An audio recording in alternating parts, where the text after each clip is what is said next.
Sir చెప్పండి. ఇప్పుడు సుమారు 4.5 సంవత్సరంలో ఇప్పుడు ఈ జగన్ పరిపాలన ఎలా అనిపించింది మీకు? అప్పుడు గతం ప్రభుత్వం కూడా చూసారు కదా! ఈ రెండింటి మధ్య అసలు ఏ ఏ వ్యత్యాసం? కుల మతం అనేది లేకుండా వాళ్ళు వర్గం వర్గం లేకుండా అన్ని వర్గాలకి అనుకూలంగా ఎవరికి కావాల్సిన పనులు సకాలంగా లంచాలు లేకుండా జరుగుతున్నాయి. అంతే ఇప్పుడు లంచం లేకుండా పనులు జరుగుతున్నాయి. లంచం లేకుండా పనులు జరుగుతున్నాయి, పథకాలు వస్తున్నాయి. అంతే. మరి రాష్ట్రం అభివృద్ధి లేదు, నాశనం చేశాడు జగన్మోహన్ రెడ్డి అంటున్నారు సరే కదా! గిట్టని వాళ్ళు చెప్పుకుంటారండి. దాని ఏముంది, ఇప్పుడు ఎంత కళ్ళ ముందు కనపడనే ఒక ప్రత్యేకం చెప్పేదేం కాదు కదా.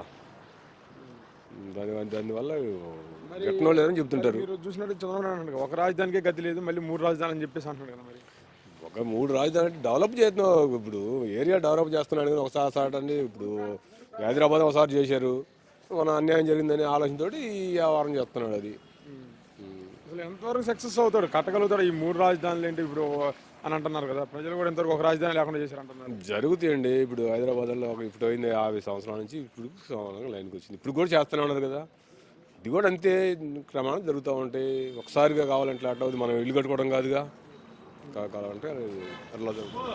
కొన్ని చెప్పండి. ఇప్పుడు గతంలో చూసినట్టయితే చంద్రబాబు నాయుడు జన్మభూమి కమిటీలు అనేది పెట్టాడు.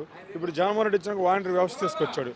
ఈ రెండింటిలో మీకు ఏది బాగా నచ్చింది? జన్మభూమి కమిటీలు అంటే వాళ్ళ సంతకాలు కావాలా, వాళ్ళు చెప్పిన వాళ్ళకి చేయాలి. జన్మభూమి కమిటీ వాళ్ళ సంతకాలు, ఇప్పుడు వాళ్ళ సంతకాలు ఏం పని లేదు. వీళ్ళు జనాలకు అందుబాటులో ఉండటానికి పెట్టాడు కానీ వాళ్ళ ద్వారాగా మేము సంతకం చేస్తేనే పనులు జరుగుతున్న విషయం లేవు కదా. అది ఎట్లా అనిపించింది అయితే మీకు? వాలంటీర్ వ్యవస్థ బాగుందా? బాగుందనే కదా అనుకోండి పెట్టింది ఇది. మరి గతంలో చూసినట్లయితే మండల వ్యవస్థ, మీరు అక్కడ పోయి పనులు చేయించుకోవాలి, వాళ్ళ సచివాలయం మీ ఇంటి ముందుగా పరిపాలన, ఏది బాగా అనిపించింది? ఒక మండలం కాడికి పోవాలంటే ఒక రోజుల్లో పడుతుంది.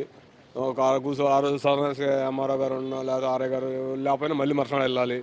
ఇలా అన్నీ మనకు మామూలుగా ఇంట్లో గంటలో ఆయన ఉన్నప్పుడు పోతాం, 10 నిమిషాలు మరి ముగించుకొని మళ్ళీ మన రైతుకి ఇది లైన్ కదా. అది మరి జగన్ అంత గొప్పగా చేస్తున్నప్పుడు మరి నారా లోకేష్ ఎందుకు ముఖ్యమంత్రిని పట్టుకుని సైకా అంటున్నారు? సరే, ఇంకా వాళ్ళు ఏదో ఒకటి అనాలిగా, ఏదో ఒకటి అనపోతే వాళ్ళ పనులు వాళ్ళు గడవు కదా. మరి నెక్స్ట్ మళ్ళీ జగన్ ఈసారి గెలుస్తారంటారు? కంపల్సరీ గెలుస్తాడు, దాని డౌటే లేదు.